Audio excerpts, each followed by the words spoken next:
Hello everybody and welcome to another Houdini tutorial. My name is Kate and today we'll be covering lighting in Houdini. I professionally work with lighters almost every day of my job in visual effects and compositing. Lighting is a huge part of the process of creating visual effects, as if you can't see what you're making, then you can't render it out. That's really what it comes down to. But it's also a very important aspect of visual effects, because if you don't have the correct lights in your scene, you can't match your shadows or your lighting with your plates. So when you go to composite your visual effects, everything looks wrong. So that's what we're going to do today. We're going to go over some basic lighting. We're going to go over light rigs. We're going to go over exporting and importing light rigs in Houdini. And we're also going to touch briefly on some other different aspects of Houdini's lighting and look dev environment. You may have heard about Solaris that Houdini is coming out with shortly. It just got released. The news got released at SIGGRAPH 2019, and it was very interesting. I recommend you go check that out. I will leave a link down to it in the description. It's quite interesting. Now let's get started. So let's go over here to our shelf tool. As you can see, our cameras are included with our lights. That's pretty great. So we're going to look at this point light to start off. So a point light is essentially, it mimics a light bulb. So it's very basic if you have a light bulb in your scene, or an indoor scene where you have a lamp. This is probably the light that you'd want to use. So I'm just going to add some proxy geometry in my scene. And without even an environment light, we'll just render this out so you can get a basic understanding of what this looks like. So, as you can see, not a lot going on there. It's just light from one direction. We don't have any environment lighting or ambient lighting really at all. If we adjust our point light, so if I was to go to the transform, let's do something weird like this. We render it, it rotates our light. Pretty cool, right? Pretty basic. So now, let's delete that. Let's have a spotlight. So a spotlight is very self-explanatory.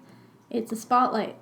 So the further away it is, the softer your light is going to be. The closer it is, the more intense the light source on your object is going to be. So if we look at our transform, in this case it's moving in the Y and Z axis. Pretty cool. So let's render that out so you get a better idea of it.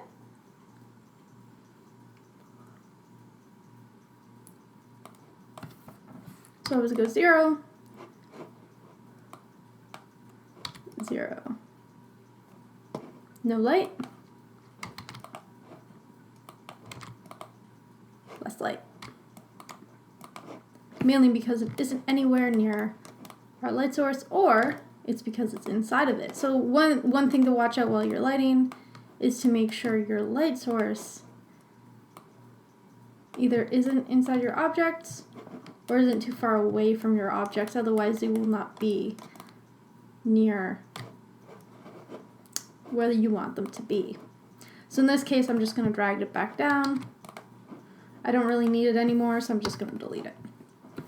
An aerial light will add a lot of very nice soft lighting in your scene. It's not very hard, or I would say it's not very intensive. It doesn't intensify the light in your scene, but it adds some very nice soft, I would say bounce lighting almost. So let's look at that.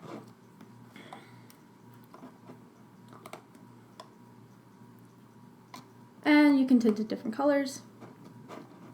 Creates a very nice soft glow. You can turn it into geometry.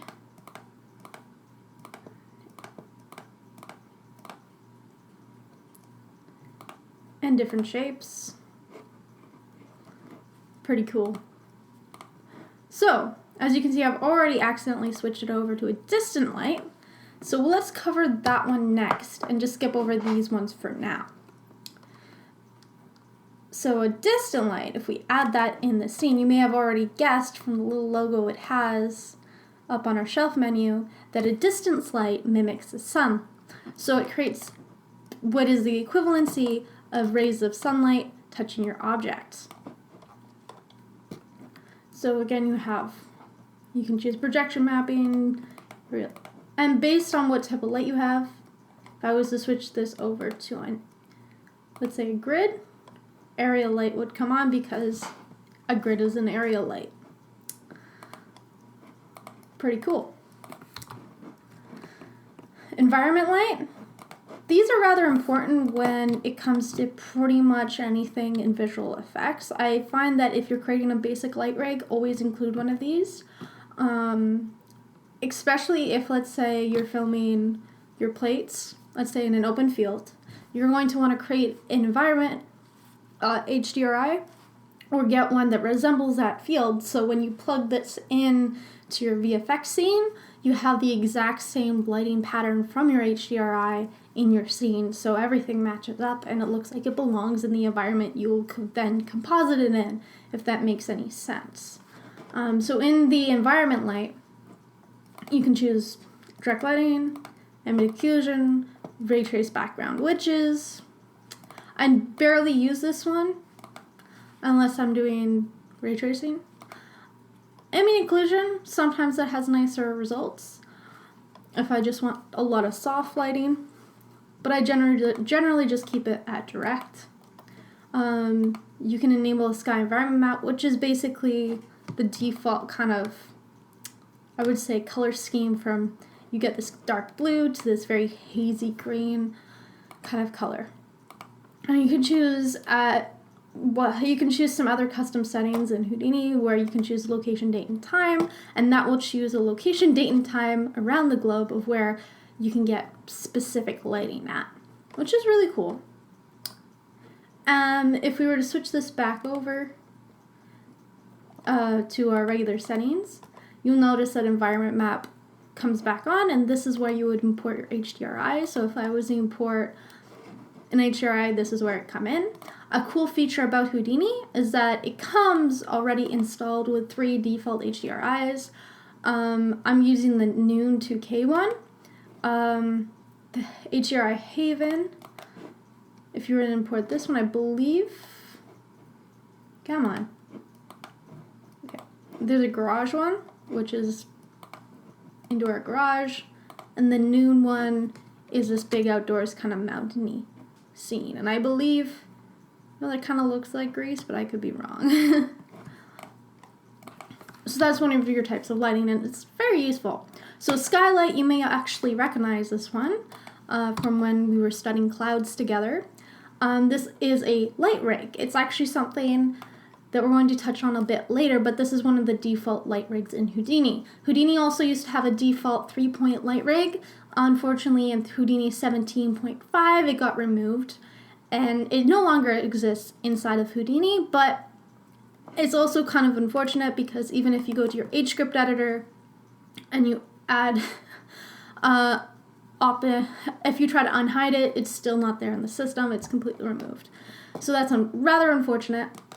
I wish it was still there because it was quite useful if you were doing any kind of product placement lighting. So if you had a Coke can and you needed to light it and make it kind of like do 3-point lighting with like yellow light, blue light, red light, you can't do that. And you gotta custom build it now, which is unfortunate. So back to the Skylight.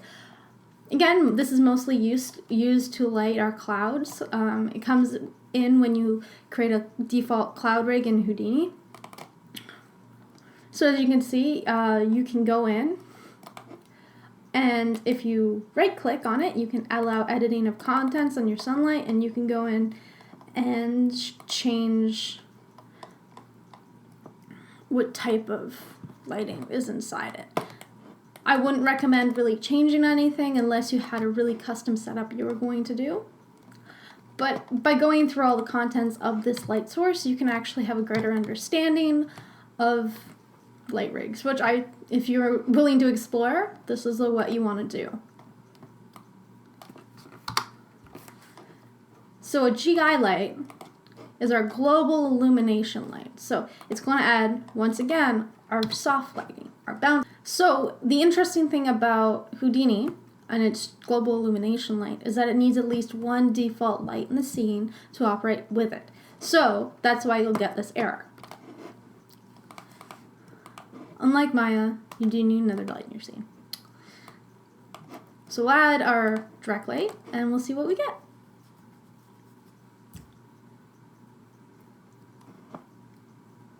So as you can see, I'll zoom in on our sphere.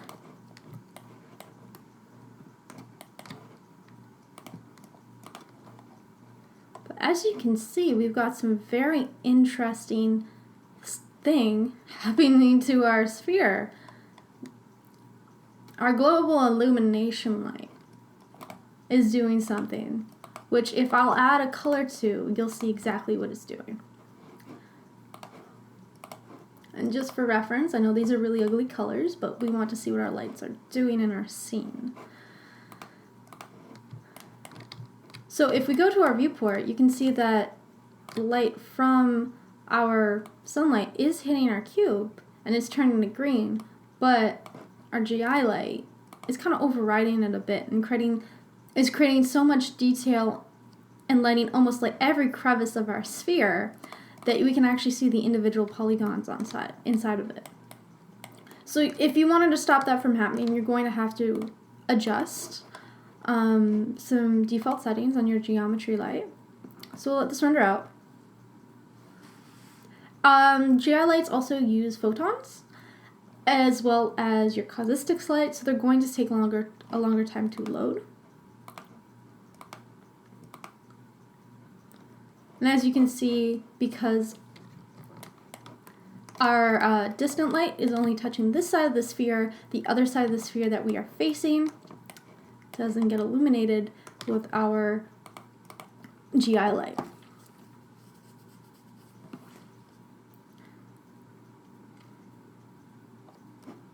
That is a bit weird.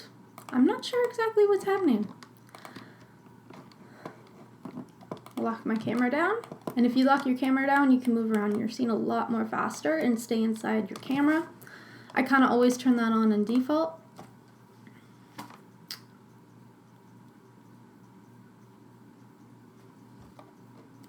Cool, I'll be right back again.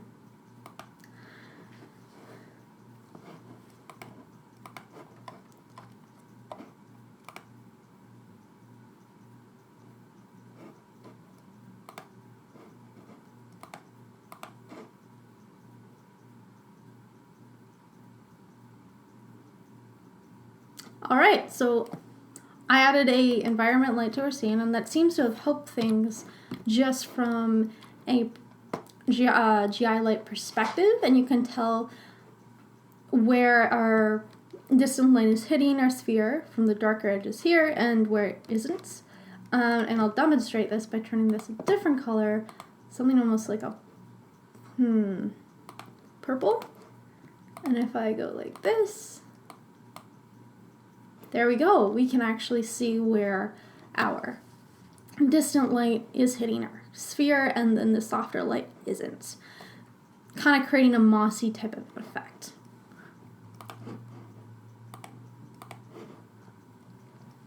So now what do we do when we are using our geometry lights? Now geometry lights, I'll be straight up honest, confused me for the longest time as I didn't really know how to use them properly. But today we are going to figure it out. So if I was to click render right now, nothing appears in our viewport, and you may go, why? I don't know what's happening. And this is the interesting thing about our geometry light. If you scroll down here, we not only need our geometry, but we need a material as well. So in cases like this, I sort of like to use either a principal shader, so I can have more options to adjust my texture manually, or I like to use my glow. And in this case as well, our sphere needs to share the same material with our light, as well as it needs to share the same material as our light. So we need to apply it both to the sphere and both to the geo light. And it should work. I'm going to also add an environment light just so we can have some soft light in the scene.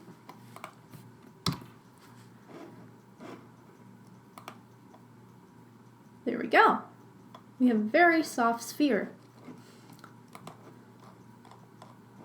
Now, if I was to change the color of my light, nothing really happens. You can see, and that has something to do with the material that we've attached. Which one did I attach it to again?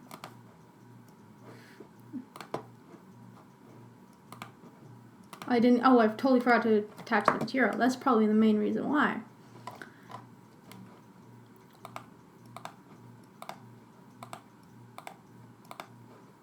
Yep, double checking. So if I change the color material, I should see the same color happen to my geometry light. So if I invert it, I can get cool type of effects. And you may have seen my particle eviction, trail stream type of 4-second clip that I posted a while back. You may have seen these spheres floating in with the particle trail, and this is basically what it was. Yeah, so that's a geometry light. It's very effective if you want to create some sci-fi lighting. The volume light is almost similar. And you need, again, once again, objects. So I don't know if I should use a sphere or a box or a tube for this. Let's put a tube in because I feel like we'll encounter more problems with a tube than we will with a sphere. Because a tube, you have to actually go into here and add end caps to close off the geometry before I think you can actually do anything with it. So, go to volume light, select the object and press enter. And now we have our volume light. And this sort of works the same way as our geometry light where we need a material and we also need an object. So, I'm going to use the principal shader.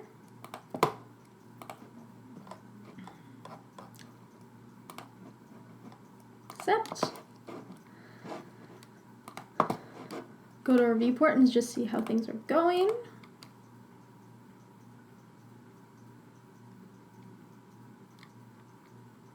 It's going to take some time.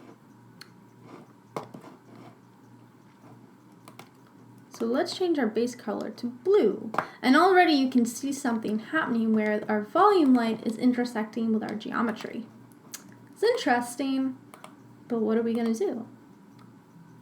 You'll notice that as soon as we take away our geometry, our volume light sort of disappears a bit.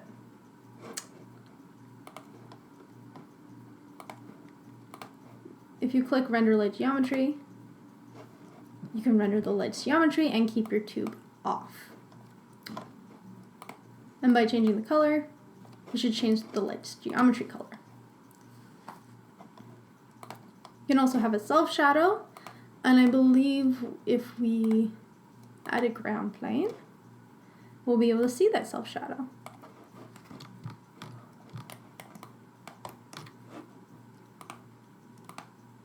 And just for all fun intents and purposes, I'm going to add like a red velvet. I'm really not having fun today. Click my layout.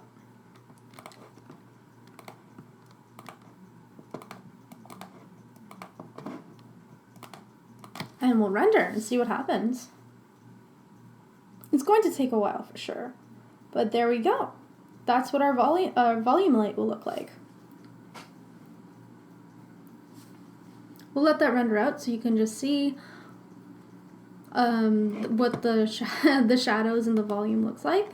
If you're unhappy with the light quality, you can go to sampling quality and crank that up as much as you want. I find I don't really take the sampling quality past 3 or 4. After that, I don't really see a difference in light quality, but you can do whatever you want. It's all in experimentation. So here you can also choose shadow color and shadow intensity, and you can add shadow masks. You can add depth match shadows or ray trace shadows. Just for fun. We can't really see it because there's no other lights in the scene other than our volume light. But if we were to stop our render, go back to our lights, add an environment light, we'll probably get a better result. As you can see, our red velvet is kind of creating that soft kind of lighting.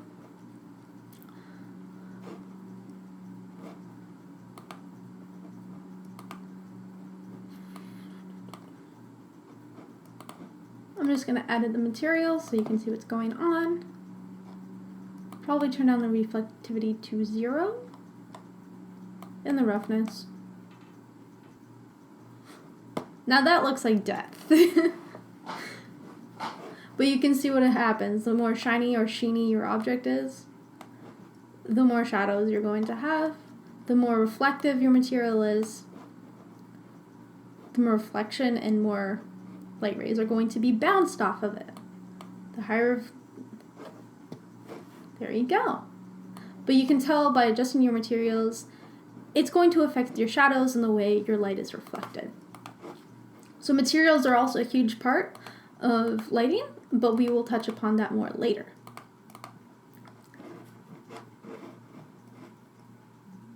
So now what we're going to do is we're going to talk a little bit about our modeling menu up here. You may have noticed in the earlier versions of Houdini, it was sort of missing these two menus up here. These are relatively new, but we'll go through each of these builds together because as you go through the builds, you might go, hey, what the hell is happening to my viewport? It's changing for every single one. So Houdini is very useful in the sense that if you're animating, if you switch over to the animating menu, you get an automatic channel groups on animation layers and channel list on this side, so you can add your audio channels, your animation layers, and keep them all organized. You have your parameters menu up here, you have your OBJ windows down here, and you have your timeline, and also your nifty little curve graph right over here.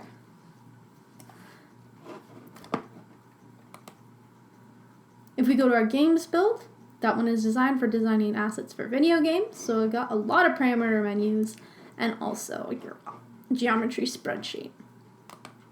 Grooming, so hair. Image, so this is your compositing networks and your parameters menu and your image network. I usually use this if I'm creating LUTs or I'm going through image sequences and putting them all together. Look dev is where we're going to focus today. Look dev is primarily for lighting. This is where your light banks are, your object appearances, your materials for style spreadsheets. So that will have, both of these will show your objects. Over here you have your material menu, your parameter spreadsheet, more shaders, and then your lists so you can see outputs, OBJs, materials, image networks. So an overall network view. Modeling is usually where almost in every single tutorial it kind of is like the default Houdini screen. So build is the default Houdini screen that looks similar to this, but the only difference in the modeling build is that it only has your modeling parameters on your shelf tools. Output for rendering. Tops for tops. We're not going to talk about tops today. I'll be technical, so TD stuff. Terrain, pretty self-explanatory. And textport. If you like HScript, this is where you hang out. So I usually switch between all these builds depending on what I'm doing in my VFX scene, because it's just easier to find things like that. So let's focus over here for now. So you may have already noticed that in my scene currently, and I'm going to go to my scene view over here. I accidentally clicked an area light, but that will help us out. So you may have noticed that as I'm adding lights in the scene, the lights are appearing here. And also my proxy geometry is appearing in my scene here. Pretty cool. So if I go like this, it will hide my lights. I can also overall lock down my lights. I can change my lights intensity. I can tag my lights, link my lights, and also change if it's an area light or a volume light to different types of lights. So how would I import and export my lights? So consider this your light rig. I know before you even export, I'm going to show you something cool. You can add a network box, and that will contain any lights you add inside it or have selected at the time. When you're exporting your lights, these network boxes will not be exported with it, or at least in Houdini Apprentice, so be aware of that. I was practicing before this tutorial, and I noticed that my network boxes did not successfully re-import with my light rig. So, it doesn't really matter what I name this for now, but I will name it something so it doesn't just say netbox. I'm just going to go area light. So I'm going to select my lights, export my lights, go to where I want to export my lights, and make sure you have this extension at the end, copy it, put it there. I'm going to name it lights test for now, except I'm going to delete all my lights.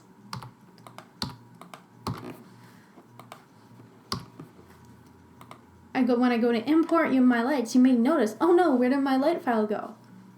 I find sometimes it doesn't appear, so what you want to do is show sequences as one entry, and they should appear fine. We're going to import lights test, and our light should appear. Pretty simple. So I'm just going to quickly skim back to my regular build for a second. In my rush to explain light rigs to you, I briefly forgot to mention these 3 lights at the end here. So an ambient light, again, is one of your soft lights. So if you render this, this is what you get.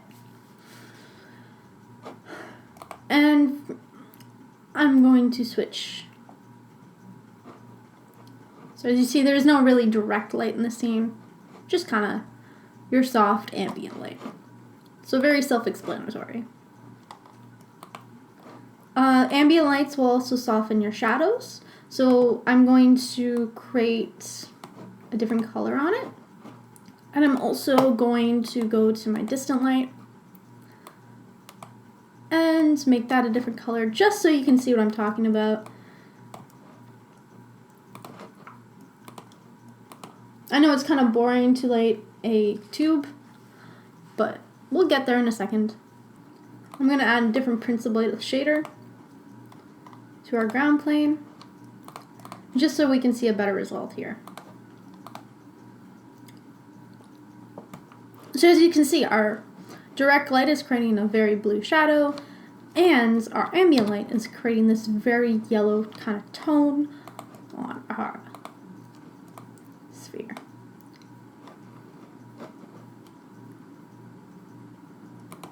And the more you change the intensity or exposure of your lights, the more you'll see more or less of the other ones. And as you can see, it mostly affects the shadows of your objects as well. So in this case, our shadows have a very yellow tint to it, and our distant light is tinting everything else blue.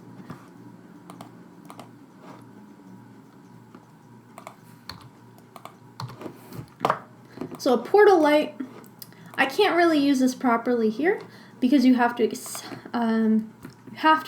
select objects for a portal light. So what a portal light is generally used for is that if you have a window or a door in an indoor environment, you can use this to simulate light coming through the edges of a door or through a window. So it's not really getting used effectively here because this is not an indoor scene, but I'll just render it out just so you can see what's happening. Really not a whole hell of a lot. And that will probably happen if you use it in a scene like this. So a caustic light is, again, another form of an indirect light.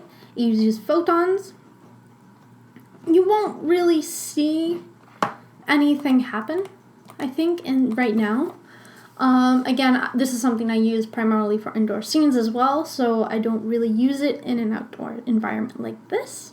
As you see, before it even renders, with a caustic light, it gathers the photon maps and renders those first. As you can see, we have some shadows down here. If I tint this a different color, maybe we'll see it better. we can see definitely a red tint. Crank up the intensity. Boombia. Got a very red tint on our tube. So another thing I'd like to cover in Houdini is light filters, or aka known as Gobos. Just to wrap it up, I'm going to delete everything that I've so far created in my scene, simply because I want to start geometry from scratch, and I do want to create some Gobos where it's reflecting off some characters instead of some tubes, so you can get a general better idea of what they're going to look like. So I'm going to go with a toon character. Awesome. I'm probably going to make my ground plane just a little bit bigger because my toon character is pretty big. So now I'm going to create a spotlight. If you're creating a gobo, I would recommend starting with a spotlight simply because it's the easiest way to see if it's working. So I'm going to move my spotlight so it is focused above my character.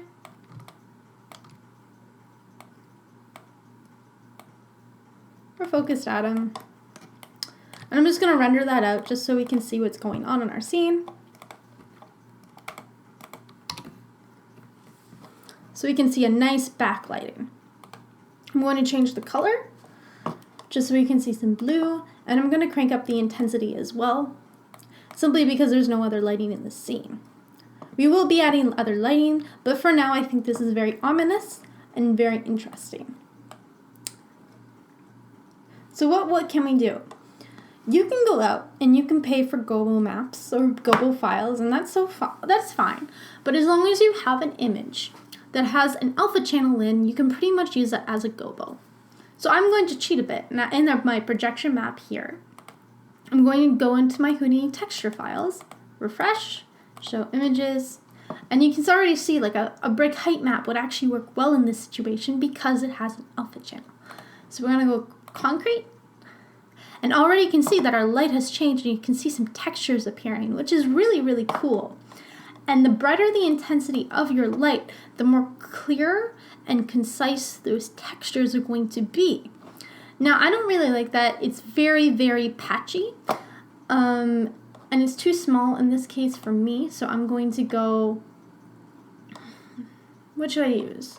Let's use the brick one for now because that's going to be the most clearest to see. So you can already see that our gobo is creating a brick kind of effect on the ground. So what would this look like if we had some ambient light in the scene?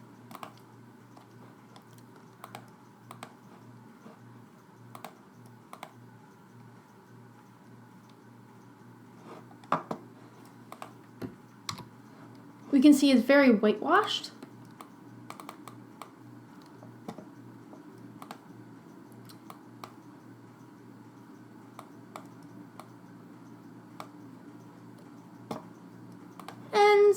Everything looks kind of weird because if you remember, we don't have any textures on anything. So I'm going to delete once again all my materials as we've made some edits to these, and I feel the need to just edit things as we go, and I want to start from scratch a bit.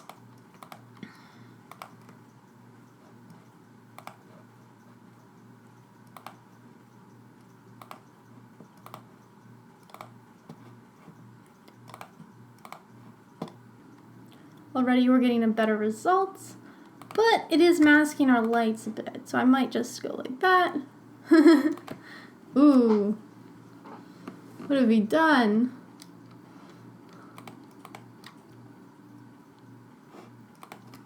This is with the light mask, and this is without the light mask. As you can see, it's a bit harder because I did choose a rig instead of an actual character. So you can see that the light there's material on the eyes as we can see, but they're not material on the body quite just yet. Wonder if I change this, what will happen? Will he turn blue? Yes, he will. There we go.